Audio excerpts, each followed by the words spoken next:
Everybody says yeah right to everybody all the time. You know who gets yeah right all the way into his grave? Steve Jobs. You know who gets yeah right? Madeleine Albright. And there will always be some percentage of people that are like, yeah right. I got it. Oh, you got it. You see? All you have to know is that you got it. Yeah, so that is Lisa Fetterman, and we're gonna interview her today.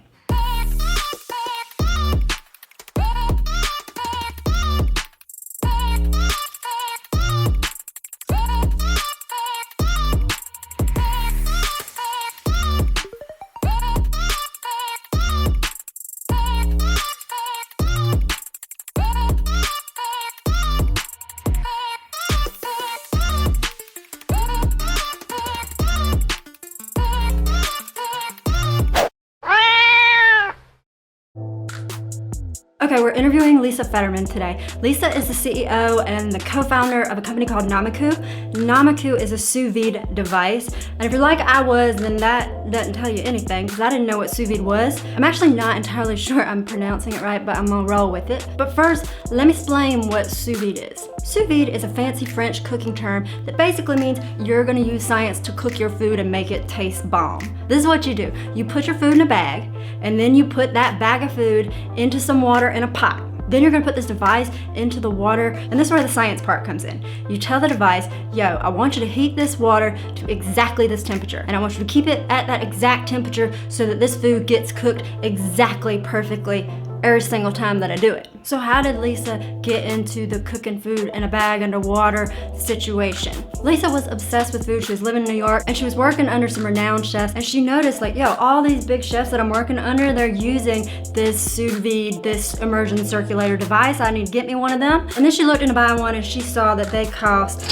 So she's like, okay, I gotta save up for one. But then she was at the gym and she met this guy named Abe. I met some cool dude at the gym who has his PhD in astrophysics, plasma physics. And I'm like, I'm saving up money for an immersion circulator. They're very, very expensive. And the top chefs that I work under really like them. He's like, oh, we could just make one ourselves. And then we travel all across the United States to teach people how to make their own DIY open source sous vide kits at makerspaces. Next, we move to China, make a prototype. 1 week before our wedding, we beg our wedding videographers, please, could you help us make a Kickstarter video? And then they make it, we put it on Kickstarter, it becomes the #1 most funded project in that category that year. Fast forward to now, and they've built a company called Nomiku selling these devices. She was on Shark Tank and she killed it. She slayed it. Look at this.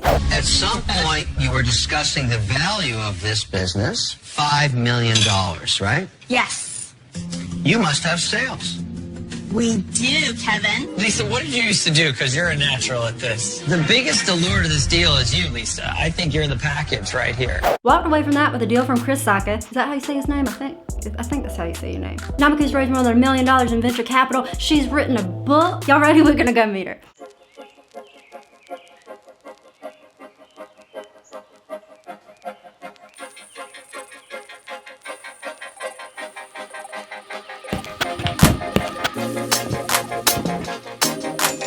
Before we leave though, can I just say that obviously today we're going to be filming the interview with Lisa, but we're also going to be live streaming it. And the whole idea to live stream came from this. On the mobile app, the YouTube mobile app, you can now live stream to your YouTube channel straight from your phone. And I was like, you know, I could do that. How hard could it be to just pop up a cell phone during an interview that I'm already filming? So we practiced the live stream several times leading up to this film day. Everything went fine. It was all good. Then we did one more last night. And of course, hey, what's up? We're live on my YouTube channel for the time being. This is about the 4th time that I've gone live today. I'm probably gonna cut out. I'm probably gonna cut out after a minute. So let's just expect that. And basically today I'm just gonna have both fingers crossed, hoping that the live stream goes okay. How do you feel about the live streaming element of the show? Not worried one bit. I'm not worried about it. I mean, God, you chill AF. so. Okay, I'm gonna need you to rub my arm and rub some of that off on me. Thank you, thank you. Okay, cool.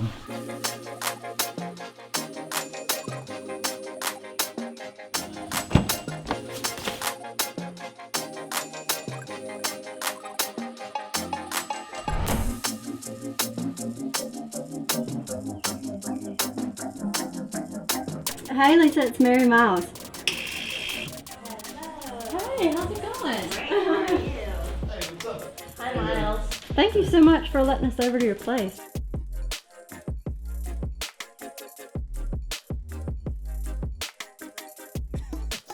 Have you ever done a live stream before? Yeah. Yeah. I've never done a live interview. I'm ready. We're live, but hey, what's up, y'all? It's Mary, and we are live. Hello everybody. I read somewhere that one of your keys to getting so much stuff done is ruthless prioritization. How do you do that? Do you have like a special method? I do have a method. It's called having a child. Because once you have a child, it gets real and realer and realist. You absolutely understand exactly what you need to do at any given moment because you don't have time to waste on anything else. It automatically happens. This is a miracle. Your brain automatically adjusts so that you prioritize immediately. The best thing that you could do for yourself is to take care of somebody else and have a meaningful thing outside of work so that you can ruthlessly prioritize work. See, that's like almost an oxymoron, though, in a way. Well, I didn't know that. Like when I started Nomiku, I had no other hobbies. I had no other things. It was just the work all the time. And then you kind of go into like a spiral. Raising a human being, you really do not get any slack. Becoming a mom is a superpower. It definitely is. Okay, so I explained in the intro about how you wanted an immersion circulator, and why did you want one so bad? Well, okay, so ever since the dawn of fire and cooking, we've been trying to control heat. An immersion circulator was a way to control heat to 0.1 degrees Celsius, and that is incredibly powerful because all of the things that we want, all the chemical reactions we want to happen in food happens below 100 degrees Celsius. I just really, really wanted one. So you met this guy, he makes the device for you. What happens after he makes the device? Once you create something amazing, whether it's an amazing experience, like you're a chef, you make cupcakes and they taste really good, you're an artist and you believe that you made something really meaningful on a canvas, you just want to share it. I get that. When I create something, I want to share it. Yeah, for sure. So what happened after we made the device is that we found out about this thing called maker spaces. Maker spaces and hacker spaces are places that the community gets together and skills themselves. And this is a radically amazing thing that happened out of the recession because people were trying to skill themselves for the next market. Wherever there was a hacker space, we'd go there and teach people how to make their own DIY open source sous vide machines. Okay, so you go to the maker spaces and you're making these DIY kits for other people to make theirs, right? Mm-hmm. Now you have this company where you're selling these like direct to consumer. How did you go from the DIY kits to these consumer products? We were noticing that people would spend up to 6 hours making their own kit, like making their own DIY open source sous vide machine. We're like, how valuable would it be if you could just plug it into the wall? So what we did was that we just moved to China for 3 months and we made our own prototype. Wait, okay, so you were like, we're just gonna move to China? Yep. That was it, you just booked the ticket. That's right. Cool. We just got a ticket. I speak Mandarin. I immigrated here from China, so it wasn't like a big scary move for me. When you get to China, did you have a game plan? Well, we know that the first step to having a consumer product is making a prototype. That was our goal for the 3 months in China, that we would design it and find suppliers. What tips would you give for other people who are like trying to find the right manufacturer, the right partner to help them prototype? Especially if it's hardware specifically, I would go on Taobao or Alibaba and check out the components that you would need for your machine and who is selling that and visit their factory, because that's exactly what we did. What are you looking for when you're visiting? We're looking for that it's very well lit and clean. Everything is labeled correctly. The workers are at least 18 years old or older. Since your business is all about food, if you had to predict a couple trends about the food industry coming up like in the next decade, what would they be? We will be able to feed a lot more people. We'll be able to eradicate famine. That's something that I know based on just like the agricultural work we've been doing and the data work. Because right now we produce enough food in the world that nobody should ever go hungry. I want to ask you about marketing and press. I'm always seeing you everywhere. I'm seeing articles about Nomiku. I'm seeing you on film. Like you wrote a book. Like what's been your keys for success when it comes to branding and marketing? The key thing is that it has to be founder-led. You can't depend on an agency to understand who you are, because essentially in the very early days of your company, the product is you. It's a piece of you and you're selling yourself. The way that you would sell a sous vide machine or a book or a piece of clothing would be the same way that you sell yourself as a person. So you need to lead it. You cannot hand it off to anybody else. That's such good advice. And you can tell, like I was reading the intro to your book and it's just so personal. You know, everything is just totally your story. And I love that. It resonates in a completely different way. For sure. It just needs to be really, really authentic. I have to ask you about all of the headlines that are going on, like with Jason Caldbeck and David McClure stepping down, all of these accounts of sexual harassment at the VC firms. What are your thoughts on that? Well, nobody is ever just one thing. But if you did something bad, then you have to suffer the consequences. You could be a perfectly awesome person, and then you shoplift once, and you get caught, and you have to suffer the consequences. Dave McClure has funded my company twice. He did something really terrible, and he has to face the consequences. I'm glad there are consequences now for sexual harassment and sexual assault. What advice would you give to venture capitalist firms now who are like, well, I want to support women, but I'm scared, I don't know where the line is? Just fund more women.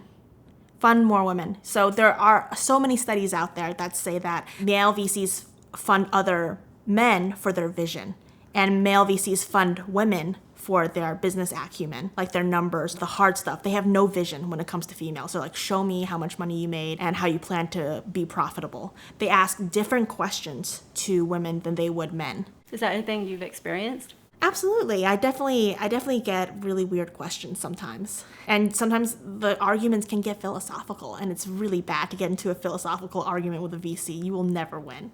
But you can always win on numbers. Ultimately, if you're asking a VC to fund your company, it does become a little bit more faith-based and philosophical, because you're thinking like, does this work? Is this the vision for the future? VCs don't have that kind of format with women because they don't trust women. What's like the best business advice that you've ever gotten? The best business advice I've ever gotten? Wow. I got it from Gary Tan. It's something that I didn't really notice is that I made my business a part of who I really am. And that's like not very healthy. Because when your business is doing poorly, you will treat yourself very poorly. And vice versa. Not that I can ever separate it or even try, but it's good to be aware that something like that is happening. And another great piece of business advice from Y Combinator was control your emotions, which I misinterpreted. I thought control your emotions meant have no emotions. But it really means understand your emotions and give yourself time to explain that to other people. Because as a leader, you're expected to make decisions very quickly. And a lot of things are personal and can bring up a lot of emotions. So you need to be able to recognize that those things are happening to you, or else you won't be able to make clear, logical judgments. Girl, I feel that one. It's like getting real psychological too. But I think that's such a big part of business too. Okay, so what does success look like to you? Success to me looks like when everybody has not wasted one of their meals on something terrible to eat. I want everybody to have I want everybody to have at least something good to eat for every meal. That was the most beautiful definition. I don't think I need to ask that question to anybody else on the show. I'm sorry if you're coming. No, I love that. Okay, listen, if you are watching right now, what would you like to know from Lisa? If you have any questions for her about her business, or if you have some question about your business and you're like, oh, I can't get past this, now's the time. Feel free to comment. I do have one question from somebody who submitted this before, Liz Lee. She wants to know, what is the hardest decision that you've had to make as an entrepreneur? What is the hardest decision? The thing about hard decisions is that once you make them, you no longer think about them, because they typically roll something out so quickly that you have to make 1,000 decisions immediately afterwards. I can't say that I can point out one exact hard decision, but I think that the hardest decisions are to come as you grow. More money, more problems, they say. And it is true, it never gets easier as you grow your company. So I believe the harder decisions are waiting for me. Do you have one that is in your future that is keeping you up at night right now that you're worried about? Nothing keeps me up. I sleep really, really well because I need to. I hear that. Tell me, what have you learned about yourself through entrepreneurship? I really, really enjoy being an underdog. I really like fighting. And I am incredibly resilient. I thought I knew people who were resilient, and I was like, I want to be like those people. I'm like, hey, I am that person. So it's made me incredibly confident. I think there's still much more to learn about myself. And as things get harder, here's the best thing I learned. I only do work under stress. I do my best work when I'm incredibly, incredibly stressed. I hear that. I was talking to Miles the other day, and I was like, when things just get too easy and I feel like I've mastered something, I have to set up like some Olympic obstacle course, that is probably unreasonable. But yeah, that's where you step your game up. Is there anything else that's on your mind that you've been thinking about in the past week or the past months about entrepreneurship or about your business that you want to share? About entrepreneurship, about my business. Or something that you've learned? I think when you're an entrepreneur, it can get incredibly lonely. As an entrepreneur, you owe it to yourself and your company to talk to somebody who is at least 2 steps ahead of the game than you are, and watch how they operate their companies, how they structure things, and learn from them. Because when you become an entrepreneur, you become the boss. And like, you remember when you worked under someone, how much you learned. You need to continue that. So you need to find somebody who's just a few steps ahead of you and listen to them and sit with them. For me, that's Ushma Garg at Gobble. Like, I love hanging out with her. She is in the tens of millions in her annual recurring revenue, where I want to be. And like, just being around her, like, you have to physically be around them. It's not just about emails or chatting or even watching a Facebook Live. It's all about being around the person that you want to be, and then their mannerisms and everything, it enriches you. Even the way they hold themselves. You have to be next to the human. Like, the transference is key. Well, we're so glad that everybody here is tuned in. But yeah, there is something about being in Lisa's living room right now, I gotta say. So thank you for having me here. I want to ask you, do you have any questions for people who are watching? Is there a question that you want to get feedback on, or maybe you want to settle a bet with somebody, or just something that you're really curious about? Yeah, I want to know, like, what is keeping folks from getting started? If you want to start something, what's keeping you from getting started? We're going to end it there. Anybody who's watching, I want you to comment below and say, what is stopping you? What's your goal? And I need the excuse down there. And then everybody else, we're going to comment and say, that ain't an excuse, okay? Thank you so much for watching. Bye, y'all. Bye, everyone. I knew Lisa was gonna be good. She has this energy like that's so funny and confident, and it was just goodness, wasn't it? So listen, if you like this, subscribe. Subscribe so you can see future episodes. I'm gonna be doing 2 of these a week for the next month. There's this little hand down there and it has a thumbs up. If you just click it, it just takes a second. That really helps me out.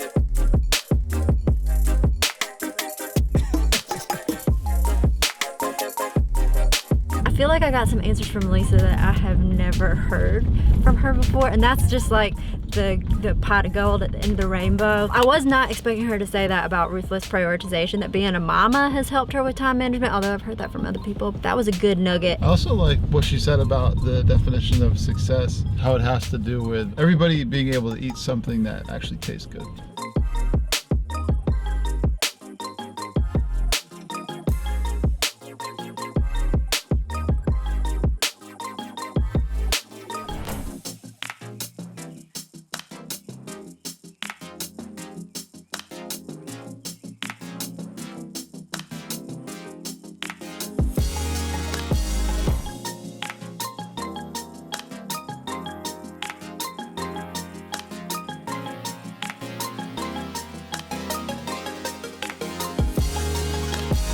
Okay, so listen, if you like this, we're gonna be doing 2 of these interviews every single week for the next month. So subscribe. I put the link down below so you can see what episodes are coming up next. Who's next?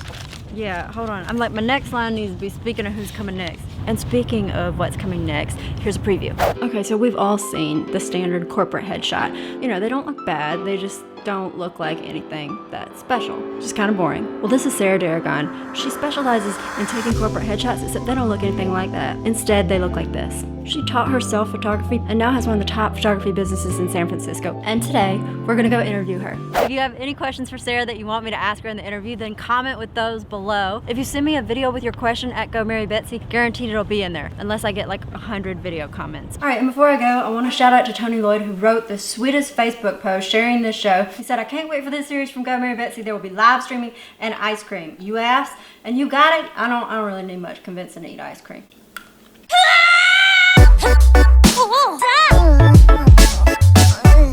I was wondering where they came up with the saying, you know, having butterflies in your stomach. I just wonder what that would feel like, because if there were butterflies in my stomach, they'd probably drown, you know?